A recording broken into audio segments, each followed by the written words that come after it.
பொள்ளாச்சி பாலியல் வழக்கில் இன்னும் சற்று நேரத்தில் கோவை மகளிர் நீதிமன்றம் தீர்ப்பளிக்க இருக்கிறது. பொள்ளாச்சி பாலியல் வழக்கில் சற்று நேரத்தில் தீர்ப்பு வழங்க இருக்கிறது. இது குறித்து மேலும் கூடுதல் விவரங்களுடன் இணைகிறார் நமது செய்தியாளர் மாரியப்பன். 6 வருடங்களாக நடைபெற்று வந்த பொள்ளாச்சி பாலியல் வன்கொடுமை வழக்கில் இன்னும் சற்று நேரத்தில் தீர்ப்பு வழங்க இருக்கிறது கோவை மகளிர் நீதிமன்றம். இது குறித்து கூடுதல் விவரங்களை பதிவு செய்யுங்கள். சிந்து, அதாவது நாட்டை உலுக்கிய சம்பவமாக இந்த பொள்ளாச்சி பாலியல் வழக்கு என்பது இருந்து வருகிறது. கிட்டத்தட்ட 6 ஆண்டுகளாக இந்த வழக்கானது கோவை நீதிமன்றத்தில் நடத்தப்பட்டு வருகிறது. குறிப்பாக சாதாரணமான வழக்குகளாக மற்ற வழக்குகளை போலாமல் இந்த வழக்குக்காக ஒரு தனி ஒரு அறை ஏற்படுத்தப்பட்டு அந்த அறையில் தான் இந்த வழக்குகளானது வழக்கான விசாரணை நடத்தப்பட்டு வருகிறது. 2019 இந்த வழக்கு போலீசாரிடம் வந்து சிபிசிஐடிடம் ஒப்படைக்கப்பட்டு பிறகு சிபிஐயிடம் ஒப்படைக்கப்பட்டது. தொடர்ச்சியாக இதில் 9 பேர் கைது செய்யப்பட்டார்கள். மேலும் அந்த வீடியோக்கள் வெளியான சூழ்நிலையில் அந்த வீடியோக்களின் உண்மை தன்மையை அறிய வேண்டிய சூழ்நிலை இருந்து அதுக்காக ஆய்வகம் மூலம் அனுப்பி அதாவது உறுதி செய்ய வேண்டிய சூழ்நிலை இருந்தது. இதன் காரணமாக அந்த கைது செய்யப்பட்ட சபரிராஜன் கூடிய சபரிராஜனுடைய லேப்டாப் மற்றும் அருளானந்தம் அவருடைய செல்போன் ஆகிய இரண்டும் கைப்பற்றப்பட்டு அந்த முக்கிய ஆதாரங்களாக சேர்க்கப்பட்டது. அந்த ஆதாரங்களின் அடிப்படையில் உண்மை தன்மையை கண்டறியப்பட்டது. அதன் அடிப்படையில் தொடர்ச்சியாக இந்த வழக்கில் தொடர்புடைய 9 பேரும் கைது செய்யப்பட்டிருக்கார்கள். அந்த 9 பேரும் இதுவரை கிட்டத்தட்ட 6 ஆண்டுகளாகியும் மிக முக்கியமான வழக்காக இந்த வழக்கு விசாரிக்கப்பட்டு வந்தது. குறிப்பாக இதுவரை கிட்டத்தட்ட 6 ஆண்டுகளாகியும் கூட இந்த வழக்கில் முக்கியமாக இந்த 9 பேரும் சேலம் மத்திய சிறையில் அடைக்கப்பட்டிருந்தார்கள். இந்த 9 பேரும் தொடர்ச்சியாக வீடியோ கான்பரன்ஸ் மூலமே நீதிமன்றத்தில் ஆஜர்படுத்தப்பட்ட வந்தார்கள். குற்றப்பத்திரிகை தாக்கல் செய்வது உட்பட ஒரு சில கிட்டத்தட்ட 3 முறை மட்டுமே வந்து கோவை நீதிமன்றத்தில் ஆஜர்படுத்தப்பட்டிருக்கிறார்கள். இந்நிலையில் இன்று காலை 8:30 மணி அளவில் இந்த தீர்ப்பு வழங்கப்படக்கூடிய சூழ்நிலையில் 9 பேரும் ஆஜர்படுத்தப்பட்டிருக்கிறார்கள். குறிப்பாக சிபிஐ தொடர்பில் தொடர்ச்சியாக விசாரணை செய்யப்பட்டு 1100 பக்கங்கள் கொண்ட குற்றப்பத்திரிகையானது ஒப்படைக்கப்பட்டது. தொடர்ச்சியான விசாரணையின் அடிப்படையில் கடந்த வருடங்களுக்கு முன்பு இன்று தீர்ப்பு வழங்கப்படும் என நீதிபதி நந்தினி தெரிவித்திருந்தார். அதன் அடிப்படையில் இன்று சற்று நேரத்தில் தீர்ப்பான வழங்கப்பட்டிருக்கிறது. இந்த தீர்ப்பை அதாவது இந்த வழக்கை பொறுத்தவரை முக்கியமாக அதாவது பெண்கள் சம்பந்தப்பட்ட விஷயம் என்பதால் குற்றவாளிகளை அதாவது பொதுமக்கள் தரப்பிலும் அரசு தரப்பிலும் தொடர்ச்சியாக போராட்டங்கள் நடத்தப்பட்ட சூழ்நிலையில் இந்த வழக்கு தொடர்ச்சியாக ஒரு மூடிய அறையில் மட்டுமே நடத்தப்பட்டு வந்தது. குறிப்பாக குற்றவாளிகளும் குற்றம் சாட்டப்பட்ட நபர்களும் வீடியோ கான்பரன்ஸ் மூலமே ஆஜர்படுத்தப்பட வந்தனர். இந்த நிலையில் தற்போது இன்று கோவை நீதிமன்றத்தில் அழைத்து வரப்பட்ட சூழ்நிலையில் சுற்றிலும் ஏராளமானவர் குவிந்திருக்கிறார்கள். குறிப்பாக நீதிமன்றத்தில் வழக்கறிஞர்களும் அது மட்டுமல்லாமல் அதான் மற்றவர்களும் நிறைய வந்திருப்பதை பார்க்க முடிகிறது.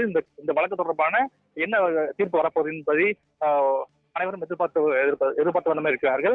குறிப்பாக இந்த தீர்ப்பானது மூடிய அறைகளினுடைய அதாவது நீதிமன்றம் மூடப்பட்டு அந்த நீதிமன்றத்தின் உள்ளே வழங்கப்படும். மற்றவர்களுக்கோ செய்தியாளர்களுக்கோ இல்ல அனுமதி இல்லை என கூறப்பட்டிருக்கிறது. அதாவது இந்த வழக்கை விசாரித்து அதாவது இந்த வழக்கில் ஆஜராகக்கூடிய சிபிஐ சிறப்பு வழக்கறிஞர் சுரேந்தர் மோகன் அவர்கள் இதன் தொடர்ந்து தீர்ப்பு வழங்கப்பட்டவுடன் நேரடியாக வந்து பேட்டி தருவதாக தெரிவித்திருக்கார். முழுமையாக நீதிமன்றம் முழுவதுமே போலீஸ் பாதுகாப்பானது போடப்பட்டிருக்கிறது. குறிப்பாக மெட்ரோ டிடெக்டர் மற்றும் அதே போன்று மோப்பனை கொண்டும் முழுமையாக அந்த நீதிமன்ற வளாகம் சோதனை செய்யப்பட்டிருக்கிறது. அது மட்டுமல்லாமல் கோவை நீதிமன்றம் முழுவதுமாக போலீசார் பாதுகாப்பு போடப்பட்டிருக்கிறது. ஏற்கனவே 6 வருடங்களாக நடந்தப்பட்ட இந்த வழக்கை அதாவது இந்த வீடியோக்கள் வெளியான போதே இவர்கள் மீது கடுமையான தாக்குதல் சம்பவமானது நடத்தப்பட்டு வந்தது. இதன் காரணமாக குற்றம் சாட்டப்பட்ட நபர்களையும் பாதுகாக்க வேண்டிய சூழ்நிலை இருந்தது காரணமாக அவர்கள் நேரடியாக ஆஜர்படுத்தப்படவில்லை. தற்போது அந்த 9 பேரும் நேரடியாக ஆஜர்படுத்தப்பட்டிருக்கிறார்கள். ஏதேனும் அவசரமாக ஏற்படுற வகையில் போலீசார் பாதுகாப்பு பணியில் ஈடுபடுத்தப்பட்டிருக்கிறார்கள். அது மட்டுமல்லாமல் பாம்ப் ஸ்குவாட் அதே போன்ற மோப்பனை உள்ளிட்டவையும் நீதிமன்ற வளாகத்தில் சோதனை செய்து பார்க்க முடிகிறது. இன்னும் சற்று நேரத்தில் அதாவது கிட்டத்தட்ட ஒவ்வொரு மீதும் 12 வழக்குகள் என பதிவு செய்யப்பட்டிருக்கிறது. 12 பிரிவுகளில் வழக்கு பதிவு செய்யப்பட்டிருக்கிறது. அதன் அடிப்படையில் கிட்டத்தட்ட 11 மணி அளவில் இவர்கள் குற்றவாளிகள் என அறிவிக்கப்படுவார்கள் என தெரிகிறது. அதனைத் தொடர்ந்து ஒரு 3 மணி நேரம் அதாவது காலை 3 மணி அல்லது 4 மணி அளவில் அந்த வழங்கப்படும் என தெரிகிறது. தற்போது இந்த தீர்ப்பு வெளியாக உள்ள நிலையில் கோவை நீதிமன்றத்தில் பரபரப்பான சூழல் காணப்பட்டு வருகிறது. ஏராளமானவர் குவிந்திருக்கிறார்கள். அதாவது வழக்கறிஞர்கள் தொடர்ச்சியாக உள்ளே சென்று பார்க்க முடிகிறது. போலீசாரும் இந்த விடுமுறை என்பது கூட வெளியில் இருந்து வருபவர்களை சோதனை செய்த பிறகு உள்ளே அனுமதிக்கப்பட்டு வருகிறார்கள். மேலும் பார்த்தோம்னா அந்த அதாவது தீர்ப்பு வழங்கப்படக்கூடிய அந்த நீதிமன்ற கட்டடத்துக்குள் செல்வதற்கு முன்பாகவே வழக்கறிஞர்களோ அல்லது மற்றவர்கள் யாரையும் வந்தாலும் கூட யார் என்ற விவரம் கேட்டுதான் உள்ளே அனுமதிக்கிறார்கள். செய்தியாளர்களுக்கு உள்ளே அனுமதி இல்லை என்று ஏற்கனவே கூறப்பட்டு விட்டது. அதன் காரணமாக செய்தியாளர்களும் மற்றவர்களும் வெளியே காத்துக் கொண்டிருக்கிறார்கள். அது மட்டும் இல்லாமல் அதாவது இந்த சிபிஐ சிறப்பு விசாரணை வழக்கறிஞர் அரசு வழக்கறிஞர் நரேந்திரகுமாருக்கு சற்று நேரத்தில் செய்திகளை சந்திக்க இருப்பதாக தெரிவித்திருக்கார். இன்னும் சற்று நேரத்தில் இந்த வழக்கின் தீர்ப்பு வழங்கப்பட இருக்கிறது. மிகவும் பரபரப்பாக இந்த நீதிமன்ற வளாகம் காணப்படுகிறது. மாரியப்பன், பாலியல் வன்கொடுமை வழக்கில் குற்றம் சாட்டப்பட்ட 9 பேரும் சேலம் மத்திய சிறையில் இருந்து கோவை நீதிமன்ற வளாகத்திற்குள் அழைத்து வரப்பட்டிருக்கின்றனர். அதனால் தற்போது அங்கு என்ன மாதிரியான சூழல் நிலவுகிறது? அவர்களுக்கான பாதுகாப்பு எந்த அளவு பலப்படுத்தப்பட்டிருக்கிறது? நிச்சயமாக சிந்து, இந்த வழக்கை பொறுத்தவரை இந்த வழக்கு தொடர்ந்து கிட்டத்தட்ட 6 ஆண்டுகளாக இவர் கைது செய்யப்பட்டிருக்கார்கள். இதுவரை அவங்களுக்கு ஜாமீன் வழங்கப்படவில்லை. குறிப்பாக இந்த வழக்கு தொடர்ந்து கைது செய்யப்பட்ட உடனேயே பொதுமக்கள் தரப்பிலும் அதாவது மகளிர் அணி தரப்பிலும் போராட்டங்கள் நடைபெற்றதன் காரணமாக தொடர்ச்சியாக அவர்கள் பாதுகாப்பாக வைக்கப்பட்டிருக்கிறார்கள். குறிப்பாக நீதிமன்றத்துக்கு கூட இதுவரை அவர்கள் அழைத்து வரப்படவில்லை. இந்த தொடர்பான வழக்கு விசாரணை வந்தது வீடியோ கான்பரன்ஸ் மூலமாகவே பெரும்பாலும் நடந்திருக்கிறது. அதாவது 3 முறை மட்டுமே சேலம் மத்திய சிறையிலிருந்து கோவை நீதிமன்றத்துக்கு அழைத்து வரப்பட்டிருக்கார்கள். இந்த சூழ்நிலையில் தற்போது இந்த தீர்ப்பு வழங்கப்படும் சூழ்நிலையில் இன்று நேரடியாக 9 பேரும் அழைத்து வரப்பட்டிருக்கார்கள். இதற்காக கோவை நீதிமன்ற வளாகம் முழுவதுமே போலீஸ் பாதுகாப்பு போடப்பட்டிருக்கிறது. பாதிக்கப்பட்ட பெண்களை பாதுகாப்பது மட்டுமல்லாமல் குற்றம் சாட்டப்பட்ட நபர்களை பாதுகாக்க வேண்டும் என்பதற்காக இந்த போலீஸ் பாதுகாப்பானது போடப்பட்டிருக்கிறது. அவர்களுக்கான பாதுகாப்பு வழங்க உறுதி செய்வதற்காக போலீசார் பாதுகாப்பு பணியில் ஈடுபட்டிருக்கிறார்கள். அது மட்டுமல்லாமல் இந்த 9 பேர் மீது அதாவது கிட்டத்தட்ட இந்த நாட்டை உலுக்கியாக பேசப்படக்கூடிய இந்த வழக்கில் கிட்டத்தட்ட 9 பேரும் தற்போது 8 மணி அளவில் அவர்கள் ஆஜர்படுத்தப்பட்டிருக்கிறார்கள். முன்னதாகவே போலீசார் காலை முதலே பாதுகாப்பு பணியில் ஈடுபடுத்தப்பட்டிருக்கிறார்கள். இன்னும் சற்று நேரத்தில் அதாவது 11 மணி அளவில் இந்த வழக்கினுடைய அதாவது குற்றவாளிகள் அறிவிக்கப்படுவார்கள் என தெரிகிறது.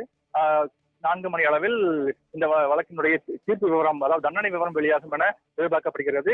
குறிப்பாக இதன் காரணமாக முழுமையாக அதாவது நீதிமன்ற வழக்கு முழுமையாகவே போலீஸ் பாதுகாப்பானது போடப்பட்டிருக்கிறது. குற்றவாளிகள் 8:30 மணி அளவிலே அதாவது 5 மணிக்கு சேலம் மத்திய சிறையிலிருந்து கிளம்பி 8:30 மணிக்கு கோவை நீதிமன்றத்தில் அழைத்து வரப்பட்டிருக்கார்கள். முன்னதாகவே நேரடியாக அதாவது சிபிஐ அரசு வழக்கறிஞர் சுரேந்திர மோகன், அதே போன்று டிஃபென்ஸ் லாயர்ஸ், அதே போன்று நீதிபதி நந்தினி தேவி ஆகியோரும் தற்போது நீதிமன்றத்தில் சென்றிருக்கிறார்கள். இன்னும் சற்று நேரத்தில் இந்த தண்டனை அதாவது தீர்ப்பானது வெளியாக இருக்கிறது. குறிப்பாக இதற்காக கோவை நீதிமன்ற வளாகம் முழுவதுமாகவே போலீசார் வந்திருக்கிறது. முன்னதாகவே அதாவது தீர்ப்பு வழங்கப்படிய கட்டடம் சுற்றிலும் பாம்ப் மற்றும் அதே போன்று மோப்பனாய் கொண்டு சோதனையான செய்யப்பட்டது. அதே மட்டுமல்லாமல் உள்ளே செல்பவர்கள் சோதனைக்கு பிறகு அந்த கட்டடத்தில் அனுமதிக்கப்படுகிறார்கள். வழக்கறிஞர்கள், காவல்துறையினர் தவிர பொதுமக்கள் வேற யாரேனும் உள்ளே சென்றார்கள் என்றால் அவர்கள் முழுமையான சோதனைக்கு பிறகுதான் உள்ளே அனுமதிக்கப்பட்டு வருகிறார்கள். தற்போது முழுமையாக இந்த முழுமையான போலீஸ் பாதுகாப்பு போடப்பட்டிருக்கிறது. சிந்து, முழுமையான விவரங்களுக்கு நன்றி மாரியப்பன்.